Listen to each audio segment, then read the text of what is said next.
back to the channel. My name is Amanda Ann, and today I wanted to talk about some of the most haunted places in Alaska. My video about missing people in Alaska is my most watched by far on this channel, so I figured I'd talk about Alaska again, though this time in a bit of a different light. Because of the landscape, the lack of people, the old legends, there's plenty of stories about malls on ancient Native American burial grounds, and haunted hotels, and pale ghostly women, and things of that nature. Though I can't talk about all of these places today, I'm going to address a few of them and talk about the legends behind them.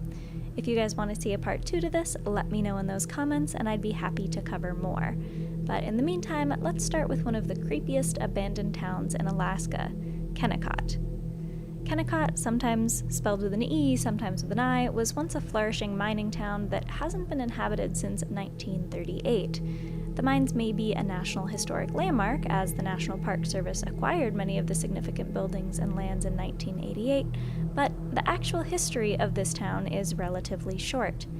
In the summer of 1900, two prospectors, Tarantula Jack Smith and Clarence L. Warner, spotted a green patch of malachite. Shortly afterwards, calcite was discovered, and by 1903, mines opened in the area.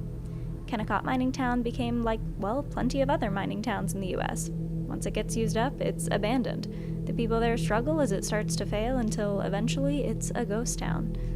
By 1925, a geologist predicted the area would be mined out, and sure enough, in 1938, it was abandoned. It's a popular tourist attraction though, so at least Kennicott isn't completely abandoned or useless, as you can take a guided tour with St. Elias Alpine Guides. So then, what makes it haunted and why is it creepy? Well, some sources say that this area is perhaps the greatest concentration of paranormal activity in Alaska. According to Anchorage Daily News, the old railroad that served the Kennicott copper mines in the Valdez and Chitia mining districts is said to be so haunted, so spooky that, to this day, 73 years after the final load was hauled, phantoms plague repeated attempts by locals and even state officials to redevelop the area. A bit of history on the mines. Kennicott's ore was mined from deep inside the Wrangell Mountains and then carried across a 3-mile aerial tramway before it was conveyed 4,000 feet down the frozen mountainside to the mining town of Kennicott. And from there, the ore met up with the Copper River and Northwestern Railway. The old CR and NW is an abandoned 200-mile stretch of track ambling from Kennicott Glacier south to Cordova on Prince William Sound. During its construction, thousands of workers were required to dig through snow and avalanche. Others went to work to blast a way ahead through miles and miles of rock. Many were reported to have died during construction of the CR and NW. While the track eventually became a very profitable investment, during construction railroad, workers and miners swore that the acronym for CR and NW stood for Can't Run and Never Will. Widespread and persistent stories of hauntings along the old track have been reported from the region, especially near Chitinia. Back in the late 1900s, the state of Alaska is said to have begun developing a government housing tract out along the trail that once marked the CR and NW, but during construction, workers so regularly recounted phantom visions and disembodied voices of both children and adults along the old copper railroad that keeping work up became impossible.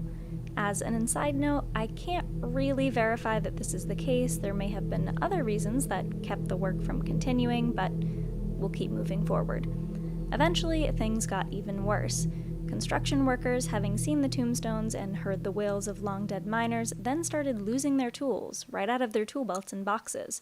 It was enough to frighten off even the boldest and bravest public servant, and the whole project is said to have been canceled. Getting out to the long-abandoned track isn't easy. Much the same can be said of many other godforsaken places in Alaska, but in some of those, people manage to maintain, sometimes even flourish. Few other places are believed to have seen as many spirits discouraging resettlement as the abandoned ghost towns and railways of the Kennicott copper mines in Wrangell St. Elias. So it's not the mines in Kennicott really, but the railways that people may believe are the cause of hauntings there. Some sources say that only a couple dozen people live around this area now, and it's featured in articles of haunted ghost towns. Although I haven't seen genuine proof that Kennicott is haunted with my own eyes, or on any sort of video or recording or anything of that nature, I think that reports are interesting for sure. It could just be that ghost towns themselves are generally pretty creepy. But now let's move on to a lady in white, or multiple women in white really, as we move on to the women of Alaska that are supposedly haunting the area, especially in Anchorage. So, as for the next creepy occurrence, we have the classic lady in white scenario, but this time she haunts a high school auditorium instead of a lake or a forest. Although Anchorage West High is overlooking Westchester Lagoon, so I suppose that counts for something. Apparently, she's been spotted standing mute among darkened seats in the auditorium from time to time, or lurking backstage or in basement halls. The theater teacher says that he's never seen her and doesn't really believe in ghosts, but that, quote, "Enough people have seen her that I have to believe something is going on," end quote. Another West haunting might include a former janitor, long deceased, who has been seen persistently sweeping the lobby when no one should be present.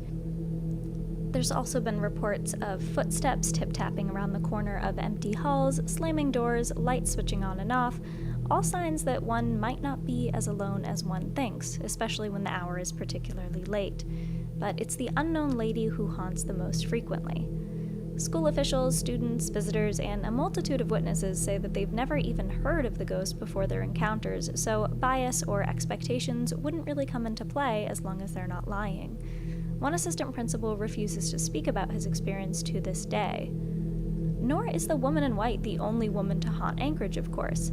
At 4th Avenue Theater, visitors claim to have seen the spirit of a woman when looking into long mirrors outside of the restrooms. Although I can't verify any of these claims either, one commenter claimed on a website that gathers about hauntings, quote, "I saw Muriel File in the lobby coming down the stairs in the mirrors one way from women's bathroom to the auditorium. She was wearing a colored dress that was out of our era and overly dressed for the movies, and so out of curiosity, I looked away from the mirrors toward the staircase. She was gone. I was 14 years old, it was 1984. Didn't think nothing of it, as I had assumed she's already blended into the crowd of folks in the lobby. I was watching a movie when all of a sudden I had an out-of-body experience for the first time ever. I realize now that it was the spirit I felt in the auditorium. Possibly Muriel herself. I don't know that it was Muriel till I did some research recently and saw/recognized her face." Muriel File was a middle-aged woman that passed away September 30th, 1976, when a car bomb underneath the hood of her car exploded. Apparently, no one has been charged in her murder to this day. One source even claimed that Muriel's father was considered Anchorage nobility, as he became one of the city's most influential and wealthy developers before dying in a 1954 float plane crash. So his wealthy legacy may have been some kind of motive for murder here. Her horrific death does make a good story for a haunting, whether or not it's actually proven that she does haunt this area.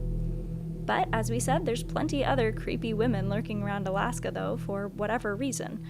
Apparently, the spirit of a young girl who was killed during a school's construction haunts Hanshu Middle School. People have supposedly seen her late at night and in the early morning, crying or shouting for help. It doesn't seem as if this is the case of an animal either, as she's been seen crying in the corners of bathrooms like an Alaskan moaning myrtle. I haven't definitively been able to confirm that a little girl died during the construction of this school, so her origin story may not be true, and it's certainly not the only middle school tale. Clark Middle School also claims there's a woman in white there, and as we said, West High even claims that there's restless semi-human creatures lingering about, and University of Alaska says there's the Wendy Williamson Theater, which is also haunted by a woman in white, as well as a poltergeist and a man that pushes people down the stairs. There may be a lot of women that died in white in Alaska, or in all likeliness, a few of these aren't real. I am curious though, why do you think Alaska is so haunted? Could there really be something eerie going on, or does the fact that Alaska is such a quiet, cold, and maybe even just eerie place in general, at least in less densely populated areas, contribute to this?